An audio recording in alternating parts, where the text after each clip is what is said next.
Out and about for Nutrien and getting around to some of the farms. I suppose what's a little bit quieter. Jackie Gibson from Success Stud, firstly, welcome. Thank you. Welcome to you. Beautiful young. You were complaining about how cold it was. I think we need to move you down to Victoria. It's pleasant enough this time of year. It is. It's you're alive. Yes, you do. Yes. I have actually got the Success Stud beanie. Don't need it in here with the heater. Firstly, I want to find out a little bit more about the farms and get out there and about people, and who knows where this conversation will go. One, where is Success Stud based? We're based in Young, so we're right in the middle of the Riverina, the southwest slopes. Takes us about 2 hours to get to Canberra, 5.5 to Melbourne, and the 3.5, 4 into Sydney. Yeah. So we're nice and central. What would you be, 40 minutes off the highway, basically? Would that be Yeah, right? yeah. Yep, just hop off there at the Yass. Yep. And through you come. Yeah. Yeah. And Young's known to be the cherry capital of Australia. They grow a lot of cherries around here. I live not far from Harcourt in Victoria. Don't worry about that. Yeah. They pride themselves on theirs as well. Yeah. Predominantly cropping area, I guess. Yeah, it is a lot of cropping. This little area around Harden, they grow some of the best hard wheat in Australia. And a lot of sheep and cattle, and mainly sheep. But, full-on grazing area. How long have you been here? We were looking at some pictures just around there in the corner just there before, and time does get away. But how long have you guys actually been here? Well, it was funny because it was only yesterday Mum came out and she said, we've been here 30 years. I said, no, I had no idea. No idea that we'd been here that was when Mum and Dad first bought the little 50 acres that originally started with that dirty word of retirement. And that's what it was? Yeah. So what was Mum and Dad's, what were their involvement prior to coming here? Did they have Success Stud somewhere else? Yeah, we had Success Stud up at Oakey, and we were there for 21 years. A big property up there, 600 mares, 5 stallions, that sort of thing. So they kicked that off in 1972, I think they started up there. And so then we were offered, big money to sell out from there, and they thought, right, we'll retire. And they looked around, and Dad always knew where Young was because he used to do a lot of work with Eric and Roy Harpley. Yep. Used to buy horses from them and, sell them and that sort of thing. That was before he and Mum settled down. And he said, I always liked Young. So they came looking for, a place around here. And Dad was on the wrong road. He was actually looking for Kingsvale Road, which is parallel to Back Creek Road that we're on. Kept driving up and down, and this place actually had a for sale sign out the front and some beautiful Hereford cattle in the paddock next door. And Dad said, we'll drive in there. And Mum said, no, it'll be too big of a place for us. And look at the size of those cattle, they're beautiful. And Dad said, So I drove in anyway, and it was just a little 50-acre block in the middle of 2 big farms. And it was ideal for what Mum and Dad were after? Yeah, well, they thought they were going to retire. Yeah. How big was the farm at Oakey, did you say? 600? 600 acres, wow. And they used to run, when the used to have up to 6 stallions they had there, and they had, 500 mares on during the stud season. So it was, pretty busy. One stage they had 12 on the staff, and so it was a big operation. Some of the better stallions they had at the time? Well, we had 3x1 there, another horse, Viking Fury. Yep. He was Viking Fury for a long time. I think he had 19% winners to starters or something like that, so he was right up there. And then Dad imported a lot of stallions over the years. He had, on his sheet that he had, I think there were 72 horses that he'd been involved in bringing into Australia. He and John McMullen were the first sort of big importers of the horses. Yeah. And it must have been a big step for Dad to step away from something that big. I know, like you say the R word, but no. Well, because they'd been doing it for so long, and the opportunity came to sell out, and then just to just enjoy life a little bit. And they still had their own mares, and at that stage we owned quite a few stallions, so we had those leased out around. Yep. In this area, so Mum and Dad had come down and helped the stud farms with their fertility rates and so on, and where the stallions were, we had them leased. And so they thought, they'd just cruise along with that idea. And then Mum had a few Australian ponies that she was breeding and so on. And that was the idea. And then it changed. She had a stallion that Mum actually owned called Walt Hanover. Yep. And he was standing with Tony Dumacy up at Parks. And Tony said, oh, I think, I've had Walt for a long time now. So Mum said, oh, well, we'll bring him home here. And they kicked off their first year with 17 mares that came to breed to Walt Hanover. Was that the first year they came? Yeah. Yep. So Yep. even though they've gone in retirement, Yeah. they still actually ended up with a stallion. Yeah, still got one of the stallions back. And, so 17 mares. And, it just sort of kicked on from there. So what was the plan when they came here? They were just going to, retire and, still have an involvement, through their repro work and so on. But anyway, just grew up a bit more. I was living and working in Brisbane and just, not terribly happy up there. And Dad we had some yearlings getting ready. He said, oh, well, you better come home and get these yearlings ready. And that was it. I came home. I spent 6 months just floating around wearing my tracksuit pants, and Mum said to Dad, tell Jackie she needs to tidy herself up and get out of those tracksuit pants, go to town and get a job. So, that's what I did. I just went and worked in Young for a little while, and no, not really my scene, and thought, oh, well, I'll come back to the farm, and that's what we did. We cranked up. Cranked it up and started... Start again. Yeah. Yeah. So success started at Oakey, yearling sales and things were big on the agenda, or was it just always just breeding horses? No. That was huge. One year we went through into Brisbane for the sale. We were there at like the inaugural part of APG when it started. Yep. And even before that, we used to sell with Greg Grant and different ones in Brisbane. So yeah, we rocked up there 42 yearlings one year. Wow. Your Brisbane livestock came in with 7 trucks. Wow. Yeah. So it's always been an integral part of what Success Stud is and the makeup, I suppose, Yes. of it. Yeah. And then to come here, you said you had 17 mares come to Walt Hanover. I would imagine it would have been a slow burn, but you ended up having quite a few horses still go through sales. Yes, yeah. And, because Mum and Dad came here and it wasn't really the idea to get as busy and so on again. And then we went through, we had 3 stallions here at one stage. And then, Transport Seaman started up, and then that's when we could, really get going, because we didn't have to put our money into buying a stallion. We could put our money into getting better brood mares, and then letting everybody else buy their stallions, and you just work out who you want to go to. Do you miss the stallions? Some parts of me I do. The last stallion that we had was a lovely little horse called Heartland Hanover, and I was involved. That was my first involvement in really, getting in with Dad and finding him. He was a lovely horse and he was good to work with and so on, but not really, no. There's a lot of, when you buy a stallion and to get him established, you've got to be seen to be putting your best mares to him. Yep. And, sometimes you think, oh, yeah, I would like to breed somewhere else. Might be a better cross somewhere else, but you've got to honour him. You've still got to support your own horse. So, no, I think now, no, I don't miss the stallion work at all. And then obviously then being able to choose basically which straw you like and can go to horses that probably makes it a little bit easier. Like, wind forward right up to now, I suppose it's also easier for you to get good clients on the farm, knowing you can go to anyone you want. It doesn't actually matter. Absolutely. They can breed to people that come here. They can breed to whatever they want to breed to. If we can get it, we'll do it. We've got the frozen tank, then we've got, the transport that everyone does, and it's fantastic.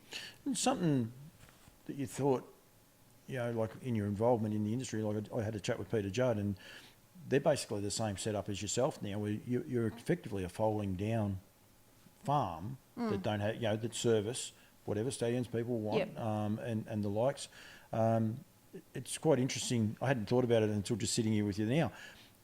I would have said that it was only Ben Stud, but it's quite interesting. You guys are in the same boat, and it's probably a good thing for the industry, harness racing industry. There is successful farms that basically are there just to look after people's mares and foals and get them to the yearling sales. Yeah, that's right. There's well, it always used to be the stud farms, that had the stallions. They did everything and all the way through, and then you had your clients in. But now that there's some farms that are just purely stallion based, there's certainly the opening is there, you know, for people to do that, to fold them down. It's certainly not for the faint-hearted, because there's a lot of pressure that comes in with that, you know, when you're looking after other people's stock and so on. But yeah, it's good. It's a good life. Mum and Dad started building it up. Did you ever get to the stage, to the three of us, and you say to yourselves, what are we doing? We're getting out of control again. This is meant to be retirement. Did ever that sort of, I know obviously not for yourself, it wasn't retirement, and maybe Dad had that maternal side that he just goes, well, I've got to look after me baby girl. But did you ever get to the stage and you think, oh, what are we doing? No, I don't think so. No. Dad loved it.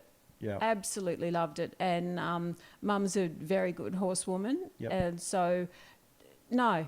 And Dad was, you know, like every morning, loved to get up and get out there and get going and that sort of thing. There was no sitting down or anything like that. So, no, you know, some days you'd have your day, if you're having a bit of a bad day and you've had a few things go wrong and you question yourself. But no, Jock and I, as you know, have just come back from holidays, and we were standing out on the balcony and it was beautiful sunshine, the waves were rolling in, it was just perfect. And I said to him, now we got to look at this, and when we're having those awful days or the late nights or whatever's happening, this is our reward. Yep. You know, so that keeps you rolling on. It's a funny thing too, though, because I know we get caught up in what we do, and I think sometimes people think that it's only standardbred breeders in this occasion, well, you know, anyone involved that these things happen to, but it happens in any life. Like you said, you were in Queensland in a job, probably a good paying job. You might have had that high-rise apartment with an ocean view, but you're not necessarily happy. Like No. those things don't even actually make you happy. Sometimes we forget what we do have in the industry. Exactly. And, you know, I was very fortunate being born into the horse industry. And so I grew up with it and so on. And then, but yet when I was 16, I left school. I worked a year at home and I thought, no, I think I want to work in an air-conditioned office, white uniform. Mum and Dad were very, yep, you go off, you do that. So whatever path I chose, they were with me 100%, and they still are now today. Yep. You know, you have that backing, which is so important.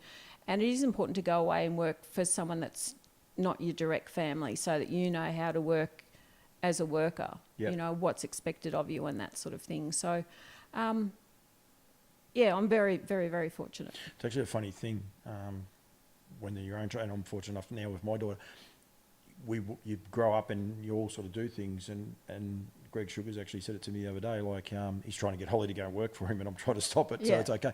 But basically, because we are brought up around it, we have this enormous work ethic, if that makes sense. It's just natural. We don't actually realise we have it, and sometimes that step away for you to realise, and also, you know, Mum and Dad or whoever else it is, to realise what you can do. It's ridiculous. Exactly. And it comes back to, I think, your heritage and what you've, and, you know, the country lifestyle for me.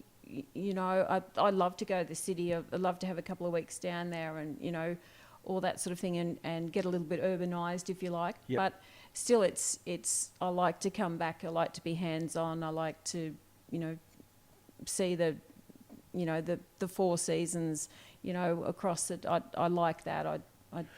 Do we undersell what we have a little bit, like as an industry? I know it's bloody hard work, but do we actually undersell it a little bit as well? Like that's what maybe why we don't get new people into it.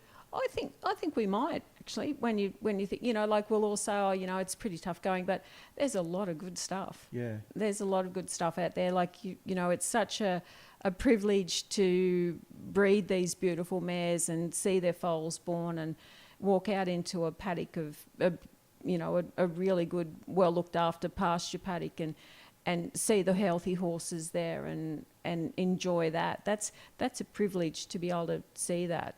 And there's fun as well, which we do, you know, undersell, like race days, and we'll get to that in a sec with your Menangle hat on, but even yearling sales, I know, like probably until getting associated with Nutrien, always gone to yearling sales, if you like, and tried buying horses, and you go home straight after.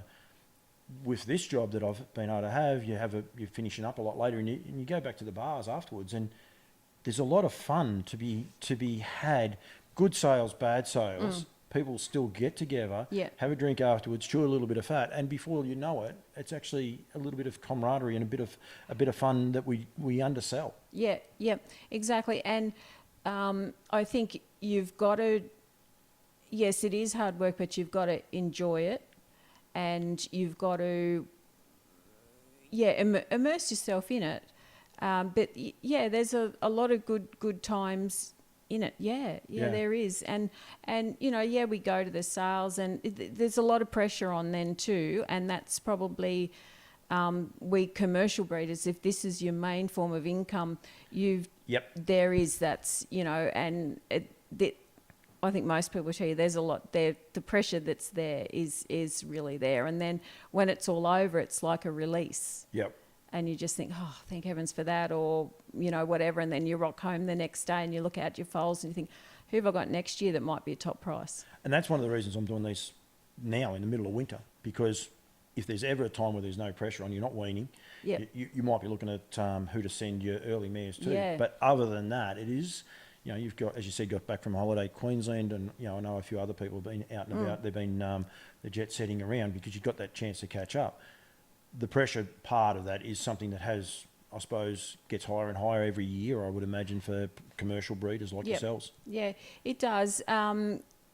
Because what we're doing now is you're reaping those rewards in 2 years' time. Yep. So you're trying to have a crystal ball and predict what might be fashionable, if you like, and, that sort of thing. So, but at this time, it is a bit of downtime. We're catch up on your maintenance and the gardening and any building you want to do. You do all that in the winter and this time, and it becomes like as we get further through early September, late August, you're just in that holding pattern, like you're waiting for it all to start, and sometimes that's the longest part of the season, like you're just waiting for it to get going. The beauty of it is the weather warms up and you don't have to have the heater blaring, and exactly. You can go outside. Exactly. It's a lot more comfortable.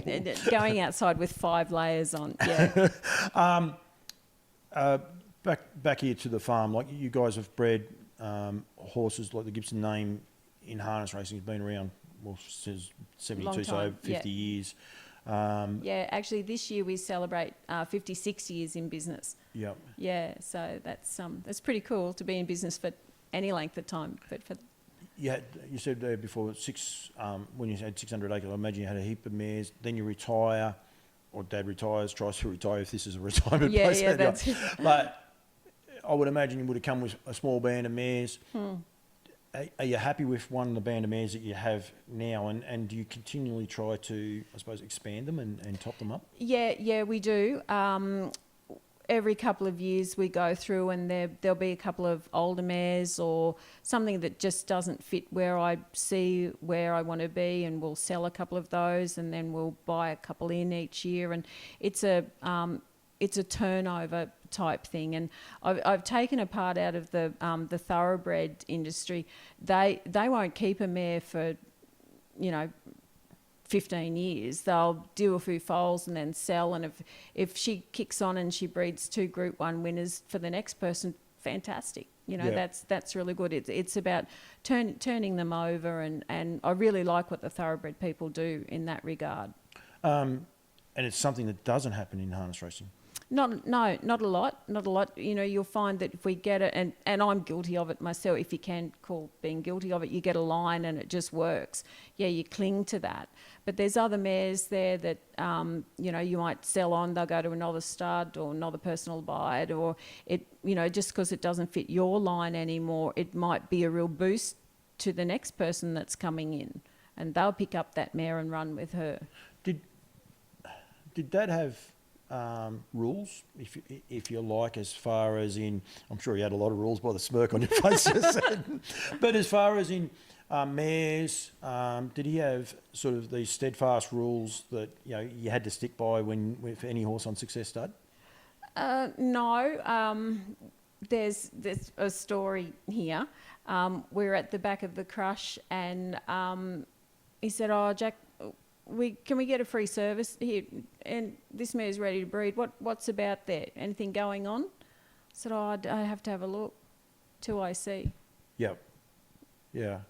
So Yeah. sometimes things happen just for Things happen. Yeah. Yeah, exactly. So, but I think Dad's was always about, the confirmation of the mare, the bloodline. We used to start off and think, she had to have won 50,000 and gone 59. Yep. That sort of thing. Now we're down to, and I used to always say, 100,000 and 55 record. Now we're still the 100,000 plus and a 53 record. That's what, ideally we'd like to bring in. It's all about speed and money to move ahead. Yeah, well, so that was the part of my question was going to be, so do you now have similar rules? And obviously the answer to that is, do you find that hard, that evolution? Like you're talking horses, you're not going to take a mare in, you want mares that have, won 150 and gone 153, which is, at times even 10 years ago, you'd laugh at. Yes, exactly. Do you find that part hard to keep up with? Oh, yeah, it is really hard, particularly, 18 months, 2 years ago, just before COVID, when all those good mares were selling to America, and we just didn't have a chance, going against that sort of money. And you've got to be sensible. And sometimes I bend the rule occasionally and, something will lobby in here and Mum will say, oh, where does that? And I say, oh, well, I might have liked it. Or, you've got to be a little bit flexible. But that's, for any big investment, that's or a mare that's been a really good producing mare, but still young enough to, give you those good quality foals. What makes you break the rules? And I'll give you a chance to sort of think about that. Ray Green at the Weanling sales, I was fortunate enough because he's a very astute person in New Zealand, and he sort of was telling me some of the guidelines that he goes by, and obviously he was sharing with me what he wanted to share with me because, his record's just sensational. But he actually broke one of his rules this year, and I'm not going to say what that rule is by any stretch. And I said, why was that? He goes, I just had to have it. Does that happen to you? Yes. Yeah. Yes, it does. Sometimes you'll be on your rule and then a mare will get offered to you or you'll hear about it and you think, oh, yeah, it just mightn't fit into the rule, but there's something about it. It's only got a 2-minute mile rate or something like that. Yeah. And you sometimes you got to go on what your gut tells you, and if you go somewhere to a sale or something like that and you just see a mare there and you just think, oh, she's just got something about her, and then you look through the pedigree and you think, oh, it's not too bad. And you can make anything look good, like you get the I wants really badly. You can.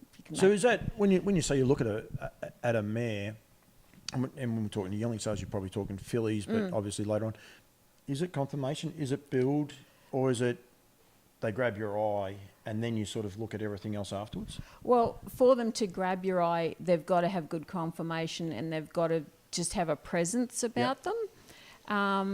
And, you might just sort of get caught by that and then you go over and have a look. And if all its legs are right when they're standing still and then you see them walking, you think, oh, yeah, I can go a bit more. But on that, there's got to be something that just initially makes you look at them. Trust your gut sort of thing. Yeah, that's right. Like when you see a really good-looking, I can't say guy to you, but like you just see some, and they've some just, people will say you can, but I know what you mean. But they've just, like a really nice-looking person. They've just got something, and then you look again. And you get drawn to those people to find out more. About them. Yeah, it is.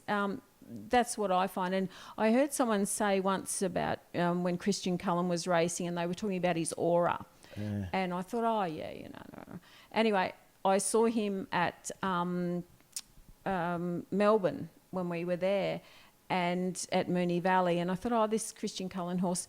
And honestly, he had something. He was just one of those horses. He was standing in the box with his ears pricked and you just thought, wow, that is one of those horses.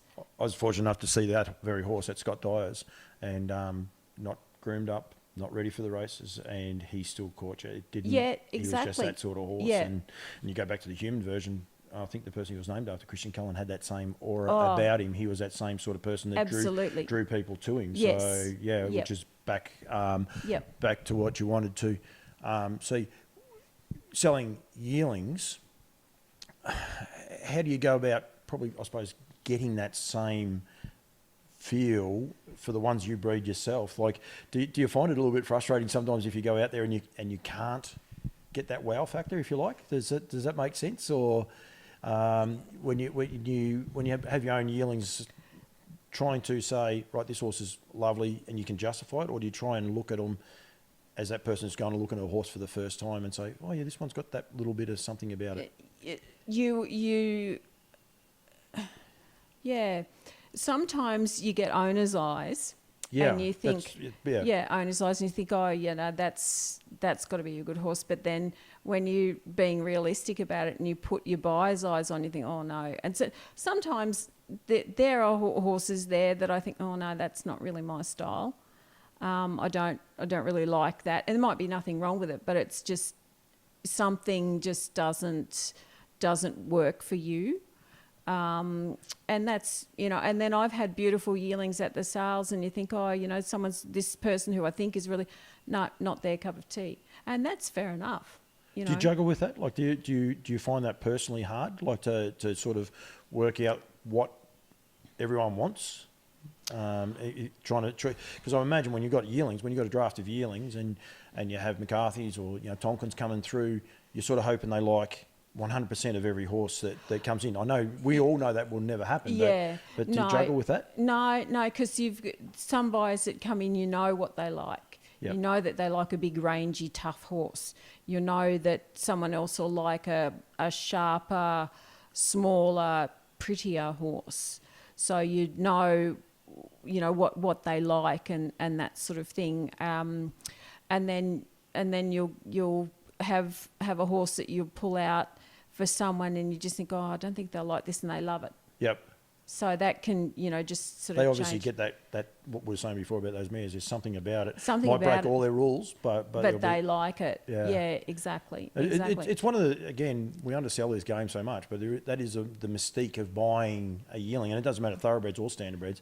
It's one of the great mystiques about it, and it's one of the only sports where you can do that, where you can purchase a horse off the pedigree, off what it looks like, the combination of both, or at the end of the day, you just trust your gut. Just trust your gut. It might be a $4,000 bargain, then you think, I just reckon it's got a chance. Yeah, it's just got something about it, something about that. Like this year, we had a filly go through, and she was nicely bred, but I had seen her from a foal, and you watch them grow, and you see what they do in the paddock, in that herd environment. And there was just something about her. I hope I'm right.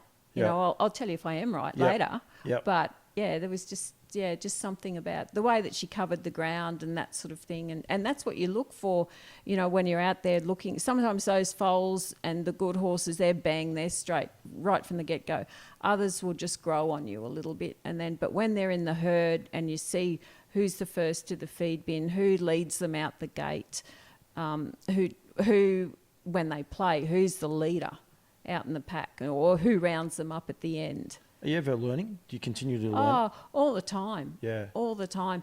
And, when people come and they look at their foals and someone will say something and you just think, wow, I didn't even think about it like that. Or it's something that you've known for a long time, but you forget about things, and then someone will ask you a question, and then so you're talking to them about why, and then you just think, oh yeah, I do know that. It does click back in your mind all the time. Are you the sort of person that changes your mind? Are you the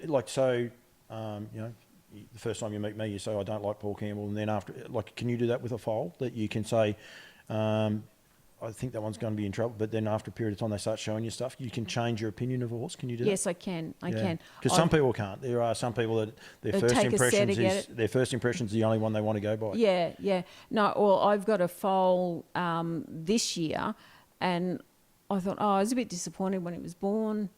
Still didn't really like him sort of 3 months, but now it's like, now I look a bit closer at him and he's changing and he's growing into himself.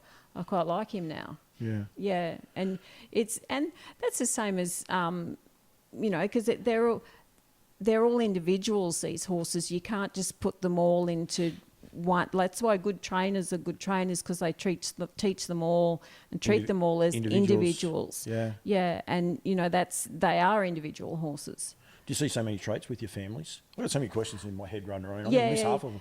But like family traits, Oh. and then you like that trait. Like if you see one do it and you say, "Oh, the older brother did that. I like that." Like Yes, yeah. You see traits, and it's interesting too. With the embryo transfers and that sort of thing, you'll see a mare, and you think, well. So a foal out of a surrogate, you were saying? Yeah, because a lot of their behaviours are learned behaviours. And so you'll see that. And if you've got sometimes your embryo mares can be a little bit not terribly well handled or mannered or something like that. And so you think, oh, gee, I hope that doesn't pick up that habit. If she's a mad thing that runs the paddock all the time, your foal will run the paddock all the time. Yeah. And that's learned behaviour.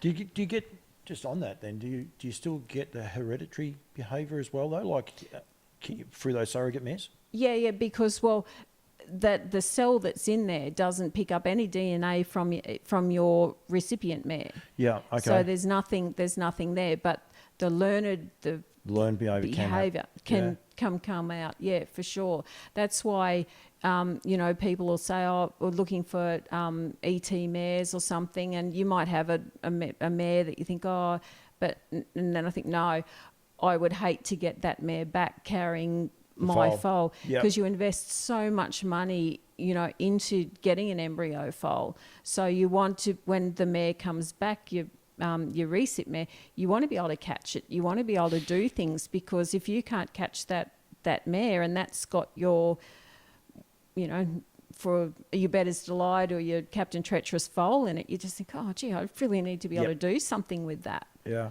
Yeah. Do you enjoy the evolution, if you like you're saying back in 1972, Dad had nearly 13 stallions, I think you said there at one stage, and mares, and every one of them would have had to have come to the farm to been served, either left there or driven in on a float. And I think actually that they had to be left on the farm for a long period of time, didn't they? And then after a while you could do drive-ins, then embryo, the straws started happening. Now we've got embryo transfers. Do you love it? You do, yeah. Love it. I love the science of it all, and it's exciting. It's really exciting, and even developments that are happening now with embryo transfers and ICSI services and things like that. There's so much we could do, and I would love to be able to see us do 2 embryos a year. I think that would be fantastic. It would help with our foal numbers, because there's talking about declining foal numbers. Well, here's our answer. We can do it. We've got the science there to do it. And not only that, it's quality horses. Well, exactly. So we actually speed up that breeding pool. Yep. Whether, they would say, well, it can't be by the same stallion. Well, okay, I'll breed to a different stallion, and I've got, so that maybe the bloodline isn't being lost. You've still got that bit of division. But I think it's something that we really need to talk about, and I love that. Have open mind discussion about it. Instead of someone just saying, no, you can't do that. It was like, well, let's talk about it. Yeah. And then everyone's about return on investment. People then, when they go to the sales, have that opportunity, if they have a quality mare, it makes the mare worth more money. But also then means that, there's two bites at the cherry, if you like, at a sale for people to get a quality horse. And, if you had 2 fillies 1 year, like there could be the A+ bloodlines on the market, there's 2 opportunities, 2 different stallions. And the industry would only win because there'd be better horses on the racetrack. Well, that's exactly right. And, the stock horse people and the quarter horse people, they embrace it. They're big, and the warm blood people, they're big on it. So, I think it's, I would really like to see, more discussion on it, and, bringing it to the fore.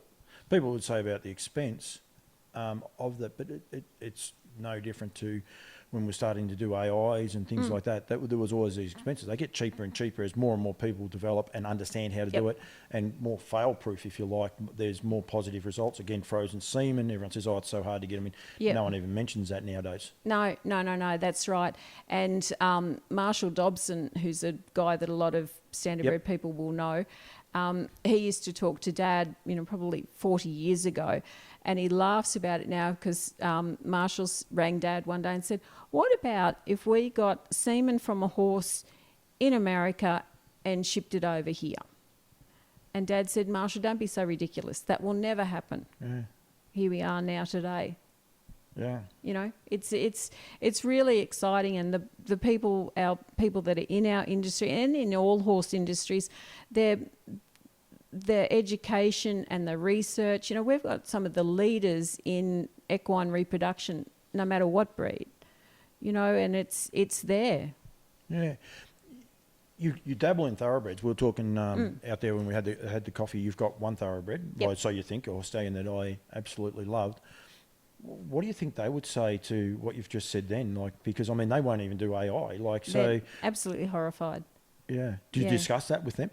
They would. The people on the big farms would absolutely love it, because it would just alleviate a lot of problems, that they have when you've got to transport your wet mares away.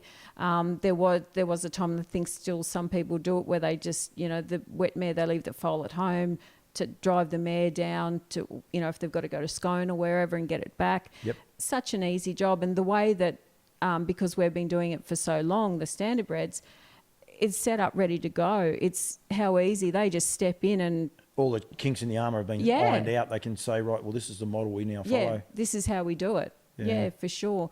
But, you've got your traditionalists, and they have their limit on their books too, because the stallion can only physically serve so many mares. I think a limit on our stallion books is a good idea. I don't like the limit that they've put on it at the moment. I think that's quite harsh. But I do free returns and I do like a limit, but maybe not as low as what it is at the moment. Yeah, and there's definitely a different side, which I'll say for another day. But I won't, because I think one of the frustrations I have with it is if they're a new investor, so say you're at Coolmore and they say, right, we're going to get into horses, right, we want to breed 3 of these, 3 of these and 3 of these, because they're in the top 10 sites and they can't get into them. Yep. And that's the reality, is that they have to wait 2 or 3 years before they can get to those stallions. And I think that's one of the shortcomings, I think, of the way we've gone at the minute. It makes it very, very hard for a new investment to come in and start at the top. They can start at the bottom, but to start at the top is very tricky for them. So that's one thing that does worry me. Just on the thoroughbreds, only the one, yourself and Jock, is there the dream to go get more, or is that? It's just a bit of it's a bit of fun for us at this stage. Tony Dumacy, my good friend, and his sister and his sister and her husband John Dwyer, that we all have a share in this particular mare. Yep. We'd like to get another one. Yep. And do a bit of racing with it, and then maybe breed from it, or whatever we do. But yeah, it's just a bit of fun at this stage. But we love going to the thoroughbred races. It's an outlet. Yep. And you can go there and you're not at work. Yeah. When we go to the races now, it is enjoyable, but you're still at work. Yeah. You're still there in your capacity as, being a stud person. So we can go to the thoroughbreds and you're just nobody. It's great. Do you enjoy going to the races? Standardbreds? Yeah. Yeah, love it. Yeah. Love it. Okay. Yeah, I do like it. It was just the way you said that with work, and I still want to say on the breeding part just at the minute, but I was just one of those ones I was like, I'm going to ask this because I've see you at Menangle, and you're right, because you've got to go upstairs and you've got to talk, and I suppose you've got to be politically correct with everything that you do and talk to the right people. You're talking to a sponsor, you want them to come back and re-sponsor, so it can be tricky. Some people don't always enjoy those sort of things. No, they don't. But yeah, I enjoy that side of it. It's a business side, but it's a different it's a different form of it, I guess. We will get onto that in a sec.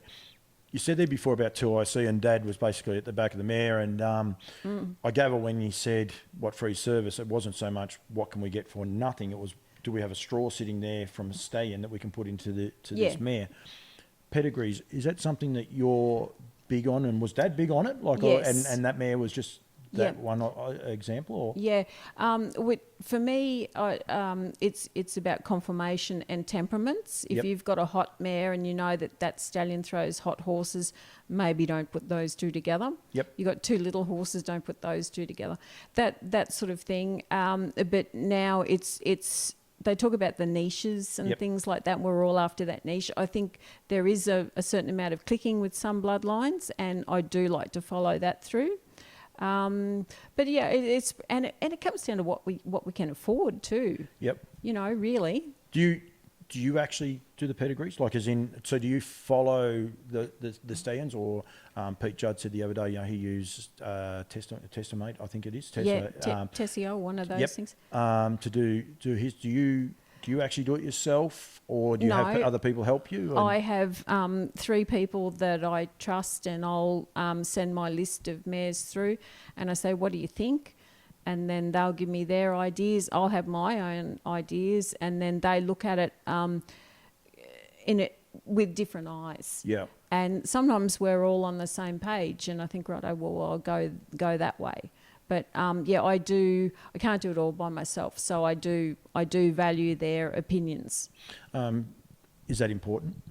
Like to have different eyes, do you think, to be able to step back and say, I'm not the expert? Yeah. And these guys aren't the expert either, but between 4 of us, we've got a chance. we can work something out. Yeah, definitely. And I think if you think you are the expert in everything, well, that'll be your downfall. Yep. You know, we're not all the expert in what we think. What we do. Yeah. When Dad was alive, like, was it just yourself and Dad, like, to be able to do that, or was Dad always at that stage farming it out as well to get different people's ideas? No, he was mainly the one, and you'd be led by what was selling well, what sort of book numbers were around, what general sort of talk. But no, he was the main one on there. So my first year was like, oh my God, what am I doing here? But then you just sort of had to think, well, I've been doing it for so long now, I just had to have a bit of trust in yourself. What was 2IC by? 2IC Umbro Operative. Oh, right. So the LOR boys will be happy anyway. Yeah. So I was actually wondering, what you actually had the straw left. And like this is the thing. There is so many rules, and one of these ones I want to get out there. People have so many rules and rhymes and all the rest. But he's nearly the perfect one, because you'll say about confirmation and making sure everything's correct, but of course he got his name because he only had one eye. Yeah. So I mean, he had so many adversities. Yes. The mare was in foal. Dad says, "What have we got? Let's go." Yeah. And you get a champion. And then away we go. Yeah. Yeah. Whether he was a champion, he was my He's champion. a great horse. Like, champion. Exactly. Yeah. Yeah. I think we undersell that. I think you say champion and people, oh, geez, Paul, he was a nice horse. Well, who cares? We undersell it. I mean, there's 100 champion footballers this year. They won't be champions later on, but for some reason we do ours. But it does get frustrating. I would imagine Dad's passing would have been hard, but as the years go by, do you appreciate what your dad did to the industry? Absolutely. I'm so both of Mum as well. Yep.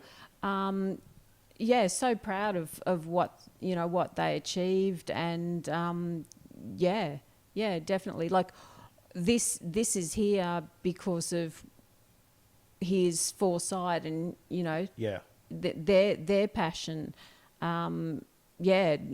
Definitely. And so I'm, with the opportunities that they've given me, I'm so grateful. Yeah. So grateful for that. But you've taken it and ran with it as well. You haven't sat back. You haven't been the spoilt little rich girl that's sat back and done nothing. And you are driven. And I would imagine that's been installed with basically your upbringing from Mum and Dad, basically, about the industry. Yeah, definitely. Yeah, I'm very, very, very lucky, and but it still comes back. If you didn't love it, you wouldn't do it. You couldn't do it. Yeah. But yeah, I'm very, very lucky, and with Jocko, he's the love of my life, and he hasn't come from a horse background. He's Yeah. come from motors and engines and cars and different horsepower. Yep. But that's so, with his support and with the support of Michael, who works with us, and Mum still very much keeps me on the toe as well. Yeah. Yeah.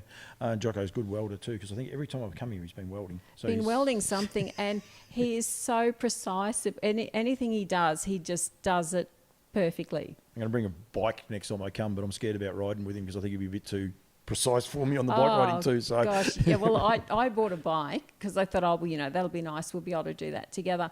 And it was like, no, you've got to have your knees like this. You've got to do this. You've got to do it. I just thought, oh no. Some things you do alone. You don't worry about it. Yeah, no. Yearling sales, basically how I've got to know you and see a different side to you. One, thank you for your professionalism, and it's one thing that I want to get out there because, the bar has been lifted with how people present. You guys all in a similar uniform, as are everyone else that I've been interviewing so far, and people I haven't interviewed. Like I actually love the way people present now as a team.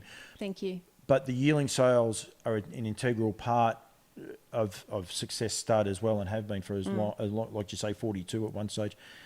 Do you? I've already asked if you like it, but do you look forward to the yearling sales each year? And do you think about? Are you already thinking about next season? Absolutely. Not just selling them, but potentially marketing and how you do things differently. Yep. You're thinking all the time. And that's where a bit of competition pushes you. Is really good. And we go to the thoroughbred sales. We look at what they're doing there.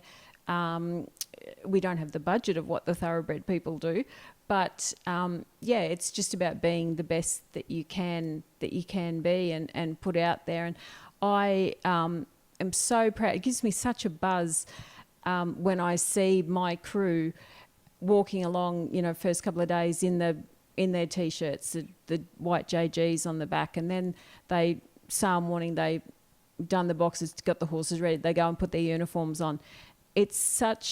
I feel so proud of them like that, and they walk along and they're an army, and they all come together, and they're proud of the horses that they're presenting. Like we have a huddle in the morning, and it's a bit of a G up for us all, and they're out there ready. They're ready to go. It's one of the things I enjoy. Generally, I just got a black shirt on, and there's only one or two Grants with me. You go to Warwick Farm, especially and the breakfast, and it's a little bit of a boutique, if you like, breakfast area. But as you said there, the army, the teams, like they're in their colours, and they sit around and have breakfast together and walk off. Still will walk past you guys and wish you luck and everything else like that. But it's almost like everyone's the group of sellers. They get closer, if you know what I mean. Like instead of walking 1 metre apart, they're walking half a metre apart, and it's one of the great things that I enjoy. And again, probably try and capture a little bit more of it next year. What it actually means to each individual farm and being there. And it's great when when we all get together, and it's nerve wracking when you first get there. You just want to get your horses there safe. And then once everybody's settled in the box, I really like, because sometimes we only see each other once a year or something. So it's great to catch up and see, how was your season? You can sort of run a few ideas off a few, you might all talk on the phone during the year if you're ordering semen or whatever, but to see everybody there and, to catch up and, you see their kids like Melanie, Nellie called her Melanie Moore. She's always been Mel Moore to me, but Mel Setri and Benny, and you see their kids grow up, and there's that side of it too. See where they're up to, whether their kids are going to uni or whatever now, and it's a nice thing. In our industry, we're small enough to still know what everybody's up to in a way. The professional bar is going up. We want more stake money, and we'll talk about that. We'll put your New South Wales hat on in a minute. But I think a lot of it we do have to, personally, I think we have to lift it up higher. But there is still that hobby side of things, and I mean that it is people being friends with each other. It's not this, when you get up here, sometimes it gets us against them. It is not that. And that's one of the great things about it, isn't it? Yeah, it can't be us against them, because the industry is not big enough for that. It's not, you know, we're a small band, and if something happens, we'll all be on the phone. What can we do? How can we help? Yeah, and that's a great part about our industry as well. People do talk together, which is good. Exactly. What is next for Success Stud? Is this you're happy with where it's at? You don't want to get bigger. You don't want to get smaller. You're sort of comfortable where it is. There'll be changes coming ahead for us. Yep. We want to enjoy it a bit more. So no, we're not going to get bigger. Won't be bigger. No. We're still looking, you know, to build a few more brood mares into our own Your success. own band of mares, yeah. Our own band of mares. But no, we don't want to be any bigger. No. You know, we're just going to cruise along and concentrate more on our own yearlings that we sell through, and just maybe just enjoy it a bit more. Sort of half suggesting you might just wind it back just a touch, but I said that, you didn't say that, so you don't have to worry. You can turn around and say, no, Paul said that. I didn't say that at all. Well, I've been saying that for the last couple of years, and then it just doesn't happen. But one question I should have asked you: how many mares on the farm? There's 45 here at the moment, 45 mares and 33 weanlings. Yeah. That are here, and we do some spellers. I think I've got 15 spellers here at the moment. It's a solid number still, though. 45, isn't it? Yeah, and that's comfortable. Yeah. You know, in stud season, we'll probably have another 45 mares come in just for the season, walk-in mares, we call those, and to foal down. So there's pressure with all of that. You know, people expect their mare to go in foal, and we try our best. Sometimes it doesn't work. Yeah. And, you know, so you feel like you're letting people down, but you're not really, because you've done everything that you can possibly do. Sometimes it just doesn't happen. Yeah. So... just on that, just so people are aware, the 45 mares, that's not... they're not all Success Studs. Oh, no. And I don't want you to divvy them up. I don't want people to think, geez, Jackie's got 45 mares. She's got stacks of them. Yeah. So there are outsides. Yeah, okay. No, we've got 11 mares that we own, and we've got a really lovely core group of owners that have been with us for a long time. I had one of them I spoke to probably 2 months ago, and he goes, I think I was the first client that came to you. And I said, I think you were. So, you know, that's really nice too. And it's lovely to know them and to see their kids come into the industry or whatever, or just to know you build up a rapport with them, and they're not just clients, you become friends with them. Yep. You know, lifelong friends. It was your first year last year of the Nutrien experience. Did you enjoy it? It was great. Yeah. It was really, really good. Really good. The service, the contact, and then when we arrived down there, the amount of green shirts that were there, and it was fantastic. Yeah. I can't speak highly enough of the service, and they would just help you, and smiling faces, and it was wonderful. Yeah. Really great. Really great. Like it was a trying sale, but that happens. But yeah, I'm glad that you did. Harness racing, it is in your blood. Was Dad ever on the boards? Like, was he? The Queensland boards. He was on. I think it was called Botra Breeders, Owners and Trainers. Yep. Up there. He was, for a while, he was on with Albion Park, I think, but that's like late 70s, early 80s. Gosh, that's so a long back before he was even here. So yeah. once he was here, truly. he stepped away from all that. Like, he did retire, and it was just pretty much his farm here. Yes. Yeah. So wasn't on the boards and things. No, he was just floated around here. How did you end up on the board at Menangle? How did that? That started with just a phone call one day with Alex Smith, who most people know is the most beautiful person, and he has mares here, and we have a couple of mares that we have together. And he was just talking, and I said, Alex, how would I get on the board? He goes, oh, really? You'd be interested? I said, oh, yeah, have a shot at that. I think, it could be really good for me to learn more about the industry from that business side, and for my future with whatever I decide to do. And he goes, oh, okay. So that was it. They put my name forward for nomination, and away we went. So that's Club Menangle. Don't let me, yes, not New South Wales. And that's really important that people they understand that Menangle is not harness racing New South Wales. Yeah. Yeah, two very, it's different. Yep. Club Menangle is just like every other club in New South Wales. We have to, get direction from Harness Racing New South Wales, for races and all sorts. So we're governed by them.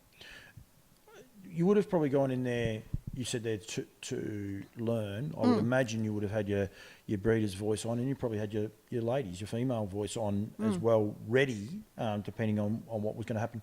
Did it surprise you, what you found when you first went into your first meeting or first couple of meetings? Yeah, I was really nervous. Yeah. Because I didn't know how it was all going to run and that sort of thing. I really enjoy it. I've learnt so much just about business as a whole and running a big corporation, because Menangle Club it's not just the racing part of it. They have the Club Menangle, which is the country club that's there, and there's the restaurant and the catering and everything through there, and then there's investments that they have. So it's not just racing. Racing is their core, but to see everything about it, and people management and so on, it's really great. It's really good. Do you enjoy how much it's grown? Because as a Victorian, I remember actually raced the first year it was there. I came down in the Derby heats, and back then I think it was terrific. But if you haven't been there for 10, 15 years, the development of it, and now it is the envy of I think every other racing track. I would imagine Queensland, if they're aiming to replicate something, it would be Club Menangle and what you guys have got there. Absolutely, it's fantastic, and the work that goes into that to keep it running is, I don't think people understand. Yeah. What it's, from the groundskeeping to the management, the whole lot. It's a big industry. I will put my hand up and say, because I do get paid by Club Menangle, Miracle Mile Ladyship, and I'm going to be back for the Eureka, and we'll touch on that in a sec. I will say that I do get paid by Club Menangle just to do interviews and things like that on the day, in case people are saying, oh, this is written and spoken. But I don't think you'll get too many arguments. The horse stabling area is exceptional. There's a viewing platform upstairs, which I think is futuristic and terrific, because I think that's one of the things that people can... everyone wants a paddle horse. Not everyone does want a paddle horse. There are a lot of people that want to just be able to see what's going on, and you've got this option to there. As you said, Club Menangle just around the corner. The stabling, the on-course, what you guys have got down there, that is the envy of, I would imagine, just about every training centre in Victoria, because we don't have one, and the facilities you've got down there. So I think it's terrific, and it only helps grow our industry, which I think is enormous. Absolutely. And, the different things, and they're looking all the time at trackside to keep improving things and, make things better for our participants, which is really important, because without the participants, what have you got? Yep. Do you enjoy the way the industry's going, Jackie? When I say that, I don't want just breeding. I think, holistically, do you enjoy the way harness racing's going? Yeah, I do. I think, there's always different things we can do to tweak it and improve. But I do enjoy the racing. I love the breeding. Love the yearling sales. Love the people. More promotion and people coming in and seeing what it really is about, that there's some lovely people, the sponsors included, and on the big nights and things like that. And it's just people all getting together with that one core interest, and that's the racing. Yeah. Is there something that you see that we can do better? I'm going to ask you about the breeding in a sec, so I don't want it on the breeding, but is there something, as far as, I'm just giving you a bit of time to think about it, that we can do better? Like, from afar, I don't like drivers' colours because I think trainers put so much time into it. Yet I enjoy the fact that you can pick Cam Hart, you can pick your drivers out, Jack Callaghan, as they're coming through, you can Jack Callaghan, sorry, Yep. Josh Gallagher, you know who's driving those horses going through. But the other part of that is those guys buy into it because they don't just wear their colours. I mean, they strut in those colours. They walk around. They have a fair bit of pride. You know, young Jack, he's a good-looking rooster. He wears his colours. He's always got them zipped up, done Yep. up, and that. Like I do enjoy that. But are there sides to the industry that you can see that we could do better and enjoy? I think educating our younger people to come through with learning about how to work within the media. Yep. Which we're becoming so much better at now. I like owners' colours. Yeah. You know, that's I as an owner, you love to see your colour out there, but I understand too with the punters, they go on the drivers and you know the horses too. So you know, there's for and against for that sort of thing. Yeah. Rightio. We talked for a long time. That's okay. It's probably someone chasing. I don't even know where it is over there. The breeding and you. I mean, you gave me just a monster before, which I think is awesome. You know, about potentially having 2 or 3 embryos out of the mare in any one season, and how that could make it look differently. Is there another harebrained Jackie Gibson idea? I have lots of harebrained ideas. I think that's my main one at the moment, and I've had that, you know, I've spoken about it for a long time, and I think that we should be looking down those lines. I'm certainly not into one for sexing of semen, anything like that. I think, you know, what you get is what you get. Yeah, exactly. So, but yeah, I would like to see us maybe explore that a little bit. Yeah, I think it's great. As I said, I want to get around here, promote what people have got, and suppose raise awareness for the people in the industry and the people driving the industry. And again, I'm not all about the breeders. I'm not all about the punters. I'm not all about the trainers or the drivers. I think it's a whole industry as a whole. But right at the minute, as I said, because I'll come back here, say February, and I won't be offered a 40-minute sit down for morning tea and then afford it, because you guys just don't have that time. And if you do have the time, you don't have the stamina. Like, it's sort of like, well, I'd rather just sit down and catch my breath for 5 minutes. So it does get busy. So it's a great time to be able to catch up with people. Yeah, it does. But I think you find that people that are in the industry, we live, eat and breathe. Yeah. You know, so you've got someone that wants to talk about it it's great. No. It's great. And we were talking before about, you know, all about the commercial breeders and so on, and the hobbyists. They are so important to our industry. You know, someone that comes in here with their one mare and so on, that person is just as important as someone with 5 mares here. Just on that, and again, you have a Menangle hat on, but Harness Racing New South Wales and the breeding schemes that have been implemented and continuing to be grown on as we go. One, you must be sort of proud of the way all of a sudden, because to be honest, again, we've had the Victorian Sire Stakes program and it has worked so well, and there's other schemes. Yep. But all of a sudden, New South Wales have said, rightio, we're addressing a problem.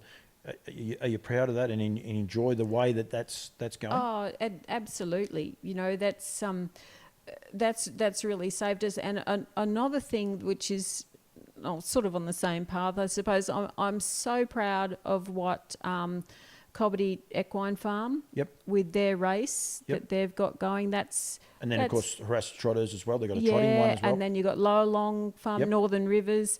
That's fantastic. Yeah. You know, yes, there are some conditions around it, but that's great for our industry. Fantastic. Yeah, and then, like, basically, I think I don't know what the Cobbity one is. I know they're about $75,000 heats for the 2-year-old trotters with harassed trotters. It's a $100,000 bonus with Kath. They're all a little bit differently. Like, I mean, the harassed trotters one is going to be an actual race series. Lower Long Farms, if you win the Vicbred for that year. But, Luke and Belinda's is it's the race, and it's on again for foals being bred this year. It's $100,000 colts and fillies. Yep.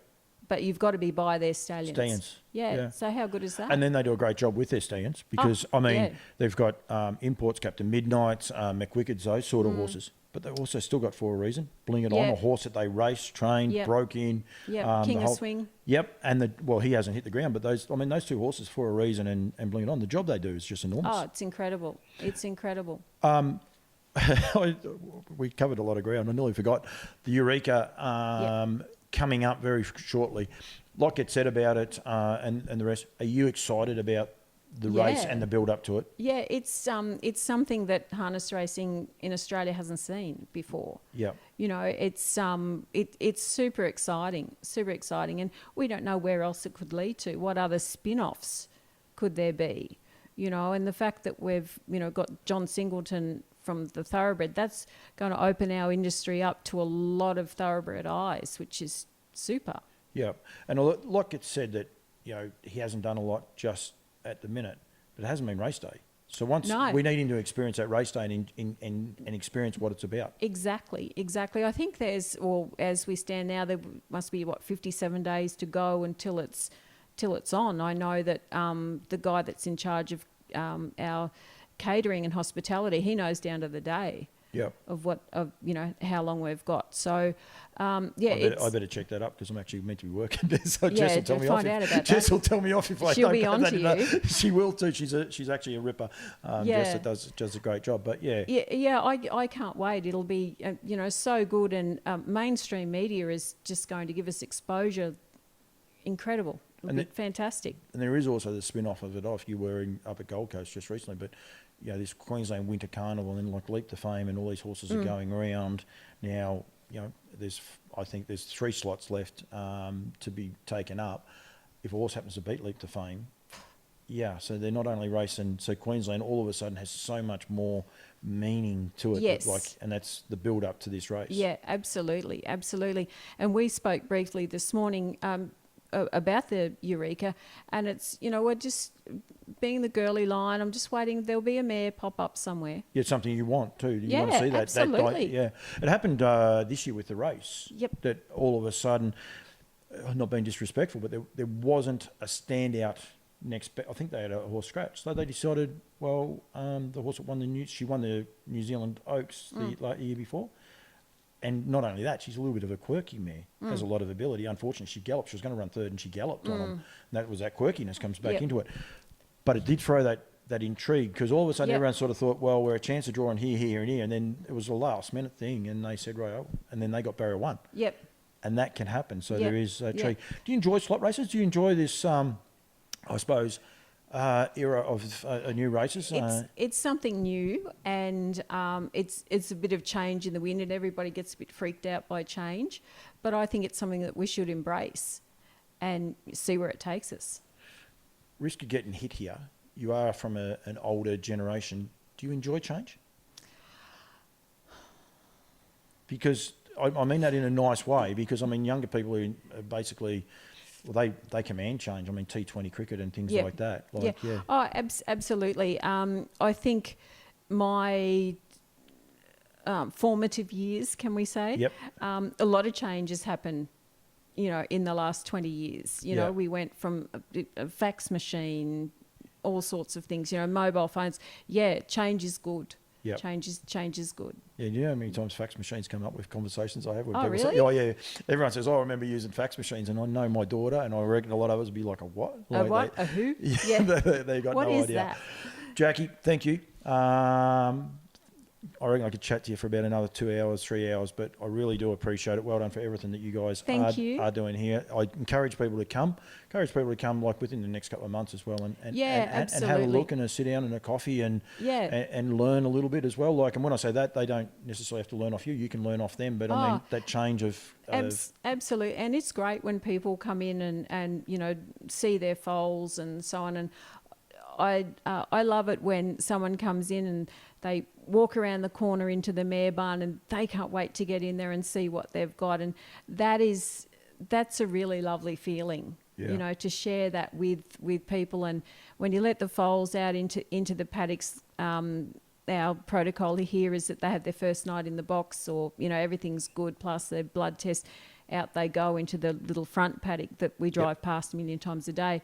And you see them out there and, you know, they take off and they pace straight away, and it's great. It's one of those things, isn't it? Right at the minute, there'd be a lot of people saying, why am I doing this job like it's pouring rain and you're trudging around in mud and you're trying to bring a mare up and everything else like that. It's that smell of the foal. It's the development of watching that foal change.